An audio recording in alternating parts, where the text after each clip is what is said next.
Yes, we started off with the problems or limitations of good governance. Yes, first point that we talked about is participation. Participation enna paathom? Citizens lack awareness. Yes, citizens lack awareness. So because of this, participation is further curtailed. They cannot actively participate in government policy formations. They cannot actively voice out what their demands are. Yes, so participation is a limitation with respect to good governance. Next is you have rule of law. Yes, correcting law. Second point, we saw rule of law. Judicial processes are costly and time consuming. Yes, did we see this point? Judicial processes are costly and time consuming. Next to what we saw is political interference in judicial working. Yes, political leaders when the judicial proceedings interfere பண்றாங்க, they are casting their influence, affecting the independence of judiciary. And police resistance to filing complaints affected people, citizens கிட்ட இருந்து complaints வாங்குறதுக்கு police காமிக்கிற reluctance, resistance, lack of impartial inquiries. So all these put together weaken the spirit of law. இது எல்லாமே என்னது? Rule of law கடியில judicial process எக்ஸ்பென்சிவா இருக்கு அண்ட் டைம் கன்சூமிங்கா இருக்கு. Next what we saw is political interference, influence of political leaders, police resistance to complaints, impartial inquiry, lack of impartial inquiry, and lastly all this put together they decrease the or weaken the spirit of law. Yes, third what we saw is transparency. Transparency we have been seeing time and again. இதோட 10-15 வாட்டி transparency பத்தி பார்க்கிறோம். Next what we saw is responsiveness, time bound resolution of projects and problems. Did we see this? Time bound resolution of projects and problems is a major drawback. Legal cases, we saw three things: legal cases, infrastructural projects, and clearing certificates for setting of new projects or new businesses. Yes, இது எல்லாமே are proving to be costly. Next is consensus orientation. Yes, consensus orientation. Sangamitra madam, you just take down the headings. You can elaborate on your own. ஒன்னும் பெருசா இல்லை, நம்ம already பார்த்ததான் திருப்பி பார்த்திருக்கோம். Yes. Next is consensus orientation. Consensusனா ஒரு agreement between a group. Yes madam, சொல்லுங்க. ஃபீச்சர்ஸ்ல இருக்க அதே ஹெட்டிங் தான் சொல்லிருக்கீங்கல்ல சார்? இல்லைங்க, இது லிமிட்டேஷன்ஸ். இல்ல ஹெட்டிங்ஸ் எல்லாமே ஹெட்டிங்ஸ் மோஸ்ட்லி அதேதான். எஸ், எப்படி இம்ப்ரூவ் பண்றது, என்ன பிரச்சனை நம்ம ஃபேஸ் பண்றோம், அவ்வளவுதான். Consensus orientations, to start with, consensusனா ஒரு agreement between any group. Yes, ஒரு agreement, ஒரு common agreement கொண்டு வரதான் consensus. So instead of promoting unity, harmony, differences of the society are promoted, divisions are promoted. This create further fragmentation. So further divisions, this is leading. So due to this, marginalized societies are suffering more. Did we see this point? Yes. And lastly, we would have seen effectiveness and efficiency. Yes, effectiveness and efficiency. Financial and natural resources order utilization is not judicious. And there is a increase in the incidence of environmental pollution, ecological destruction, vanity projects, etc. Yes. Is this what we saw? Yes. Along with this, write down another point. Just ஒரே ஒரு point, just add down. Collaboration or nexus between political leaders and businessmen. Collaboration or nexus, NEXUS. Collaboration or nexus between political leaders or political functionaries and businessmen. So இவங்க ரெண்டு பேரும் போட்டுக்கிற agreement R போட்டுக்கிற ஒரு contract which is informal, which is illegal. ரெண்டு பேரும் அவங்களோட பெனிஃபிட்டுக்காக they are not implementing projects which will promote good governance. Okay, these are all the limitations. Next we moved on to ethical governance. What is ethical governance? Yes, ஒரு public சர்வெண்டோட கண்டக்டும் அப்ஜெக்டிவ்ஸும் national and societal aspirationsக்கும் idealsக்கும் valuesக்கும் aligned இருந்தா, that is what is called as good governance. And அப்படி இருக்கிற ஒரு public servant, he should analyze his thoughts, anticipate the consequences of implying such thoughts or converting such thoughts into actions, then proceed. Yes, this is what ethical governance simply means. Public servant, அவங்களோட conduct, அவங்களோட objectives, அவங்களோட எய்மும் அவங்களோட conduct, அவங்களோட actions ரெண்டுமே national and societal ideals, values and ஆஸ்பிரேஷன்ஸுக்கு அலைண்டா இருக்கணும். ஒரு சொசைட்டிக்கு என்ன முக்கியமோ அதுக்கு அலைண்டா இருக்கணும். அண்ட் அப்படி ஒரு இருக்கிற ஒரு பப்ளிக் சர்வெண்டோட தாட்ஸ் வந்து எப்படி இருக்கணும்? தாட்ஸ் எப்படி இருக்கணும்? They should analyze it, then they should anticipate the consequences. Only if the consequences are good for the society, for the well-being of the society, then they should proceed. Yes.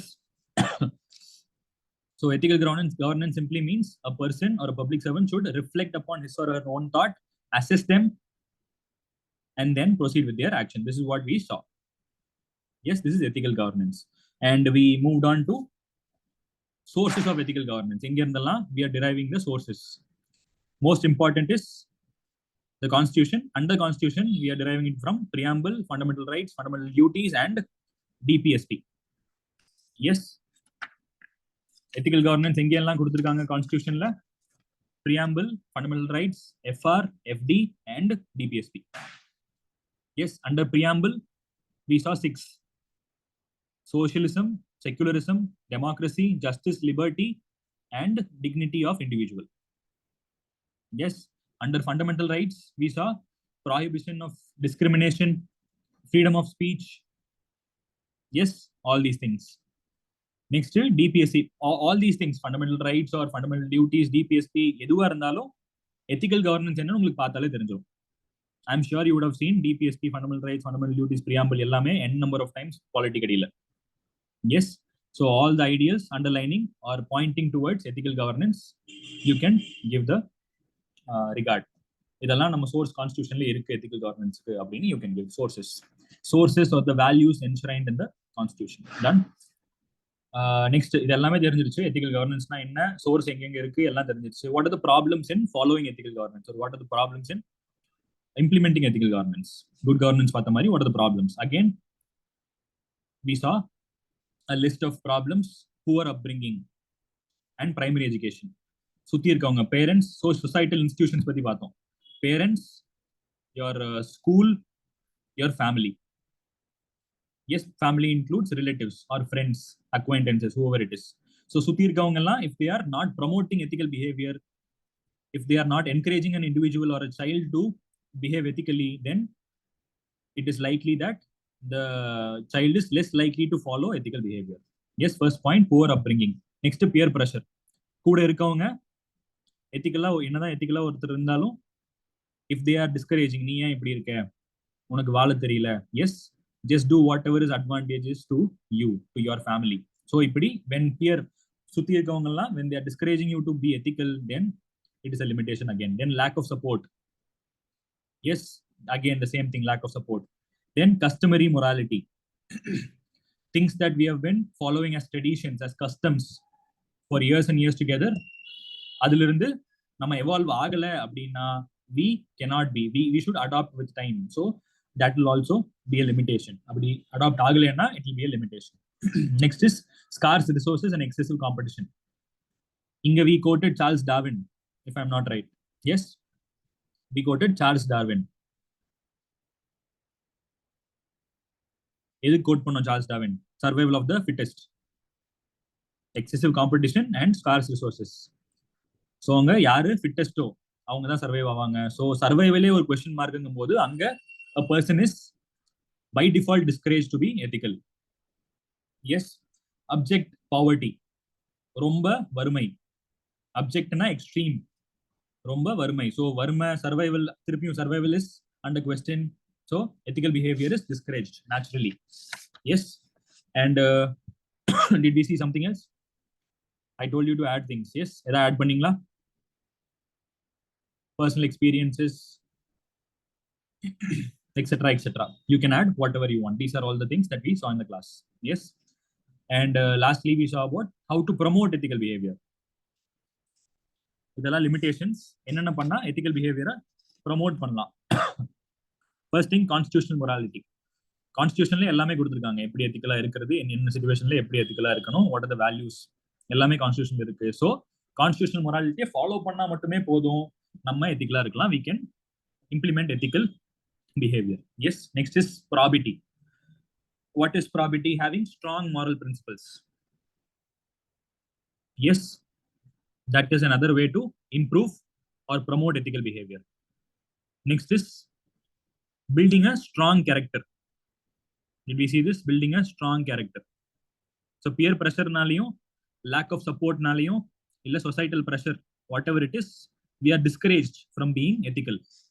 So if we have a strong character, நம்ம என்னதான் இருந்தாலும் என்ன situation ஆனாலும் ethical பிஹேவியரை தான் நம்ம express பண்ணணும் அப்படின்னு ஒரு ஸ்ட்ராங் கேரக்டர் இருந்துச்சு, ஸ்ட்ராங் மொரால், ஒரு ஸ்ட்ராங் ஃபவுண்டேஷன் நமக்குள்ள இருந்துச்சுன்னா we will forever be ethical. Lastly, we saw about self-regulation than regulation. Yes, self-regulation than வேற ஒருத்தர் வந்து நம்மளை கண்ட்ரோல் பண்றதுக்கு பேர் ரெகுலேஷன். அது இல்லாம செல்ஃபா நம்மளே ரெகுலேட் பண்ணிட்டா, நம்மளே நமக்கு ஒரு பவுண்டரி செட் பண்ணி நம்மளே நமக்கான வேல்யூஸ் ஃபவுண்டேஷனால நல்லா செட் பண்ணிட்டோம் அப்படின்னா we'll forever be ethical. Yes, these are things that we can do to promote ethical behavior. Yes, again, this list is not exhaustive. நீங்க ஆட் பண்ணிட்டே போலாம், whatever it is, whatever comes to your mind. Okay, என்னெல்லாம் பண்ணி எத்திக்கலா இருக்கலாம். For instance, you can say skill development or value-based classes in schools. Yes, school-going children, apart from academics, apart from maths, science, your polity, or geography, or economics, whatever it is, value-based classes or moral-based classes, இதெல்லாம் சொல்லி கொடுத்தா you can inculcate ethical behavior. Yes, so like this you can add n number of things to promote. Done. Lastly, we saw the difference, or we try to distinguish between answerability and responsiveness. Yes, answerability na enna, responsiveness na enna nu paathom. Answerability is your mandate. Somebody is it is an obligation to someone else. Yes, neenga answerable இன்னொருத்தருக்கு, நீங்க accountable இன்னொருத்தருக்கு அப்படின்னு there is some rule, there is some regulation, there is some law, there is a superior external authority who's forcing answerability on you or imposing answerability on you. Whereas when it comes to responsiveness, it is innate, it is on your own. Yes, did we see this? It is innate. And these are the most important difference. Answerability is what? Answerability is objective, whereas responsiveness is subjective in nature. Answerability is objective, which is very, very easy to implement. Answerability, நீங்க ஒரு வேலைக்கு போறீங்க அப்படின்னா உங்க சுப்பீரியரோட control இருப்பீங்க. So you are answerable to the superior, which is very, very easy to impose. Answerability on someone is very easy, whereas responsiveness, ஒருத்தர் தானாவே ரெஸ்பான்சிபிளா இருக்கிறதுங்கிறது, it is subjective. It varies from person to person and varies from situation to another situation. This is what we saw.